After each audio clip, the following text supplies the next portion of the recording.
This is this Malbec, which when I bought it, I decided this would be the. If somebody says, "What does Malbec taste like?" Oh boy. This is what I decided. Well, yeah. Tastes like this, but only if it comes from Argentina. What does Argentinian Malbec taste like?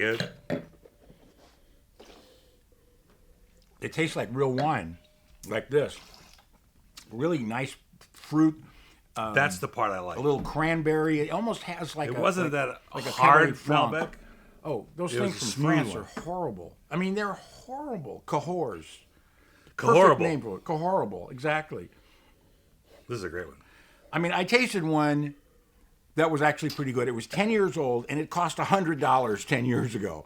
Okay, and I went, oh, this is pretty good, but for $100, sorry, you're out of your brain. You know, you're You know what I like about this one?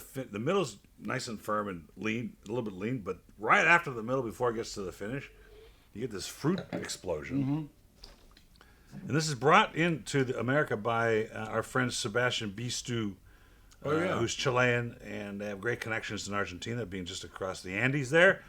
And he's always bringing me some interesting wines that they find and they bring in here, and they sell to a few restaurants, and that's pretty much it. This is one of those. $24.99 on the shelf, $15.99. So, like, if you're in a restaurant, you say, "Oh, I'd like a glass of Malbec," which is unusual for winery, and you got this, you go, "Oh, that's really good value, right?" Well, actually, no, that's not true, Paul. A lot of people like Malbec. I know a lot of people that when you say Malbec, oh, yeah, that's one of my favorite red grapes. I mean, people know what it is now. I mean, 20 years ago, no, but now they do. I mean, now it's very, very popular.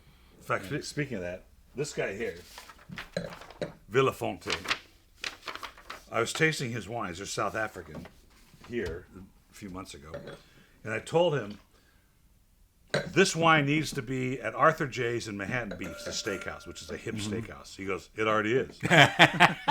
That's funny. South African Cabernet. Now this list, That's very funny. you know, you've been on the restaurant side of the list, right? I told the Psalm, I said, you must have 75 vendors to do this list. He goes, "No, I have 100. Oh, God, that's incredible. Is that how hard that is? But yeah, I know how hard it is. Don't forget, I ran a couple of wine stores and So- some restaurants, wine lists.